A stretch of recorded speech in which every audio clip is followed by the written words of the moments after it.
என்ன பார்க்க போகிறோன்னா சத்தான ராகி மாவு செய்வது எப்படின்றத பற்றி தான் பார்க்க போகிறோம். ஓகே, நிறைய பேசாமல் ஒரு சப்ஸ்கிரைப் பண்ணிவிட்டு வாங்க வீடியோக்குள்ளே போகலாம். ராகி மாவு எப்படி ஈஸியாக செய்யலான்றது 1 by 1 பார்க்கலாம் வாங்க. தேவையான அளவு ராகி, ஊற வைக்கும் முறை, முளை கட்டும் முறை, வெயிலில் காய வைக்கும் முறை, வறுக்கும் முறை, அரைக்கும் முறை. அளவு ராகி எடுத்துக்கோங்க. அதை 3 or 4 டைம்ஸ் நல்லா வாஷ் பண்ணுங்கள்.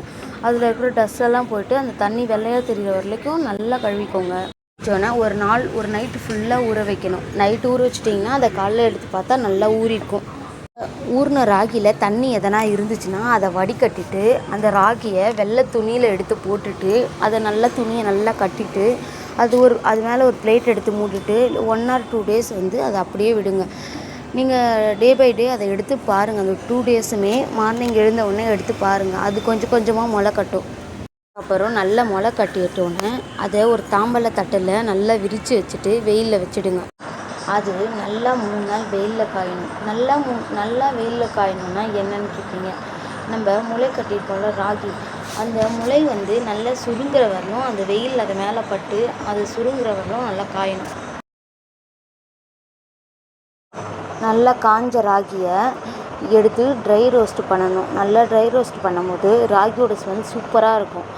அதுக்குன்ட்டு ராகியை தீச்சிடக்கூடாது. அதோட மாவு கஞ்சி காசும் போதோ இல்லை தோசை மாவில் போட்டு சாப்பிடும்போதோ நமக்கு அந்த தீஞ்ச ஸ்மெல் வரும்னால நல்லா இருக்காது. ஸோ அதுக்காக தான் வறுக்கும் போதே நம்ம ஸ்மெல் லைட்டாக ராகி ஸ்மெல் வரும்போதே அதை எடுத்து வச்சுக்கணும். அவ்வளோதான். ரோஸ்ட் பண்ண ராகியை ஒரு பெரிய தாம்பழத்தில் எடுத்து ஆற வச்சுட்டு நல்லா ஆறினோம்னா எடுத்து அரைச்ச மாவை என்ன பண்ணணுன்னா திருப்பி அரைச்சி எடுத்துகிட்டு வந்தோடனே நல்லா ஆற வச்சுட்டு எடுத்து உங்களுக்கு தேவையான கண்டெய்னரில் போட்டு எடுத்து வச்சுக்கிட்டு உங்களுக்கு எப்பப்போ தேவையோ அப்போ யூஸ் பண்ணிக்கலாம். ஓகே காய்ஸ், இந்த வீடியோ உங்களுக்கு பிடிச்சிருக்குன்னு நினைக்கிறேன். ஸோ பிடிச்சிருந்தால் லைக் பண்ணுங்கள், ஷேர் பண்ணுங்கள், சப்ஸ்கிரைப் பண்ணுங்கள். மறக்காமல் பெல் சிம்பலை கிளிக் பண்ணுங்கள்.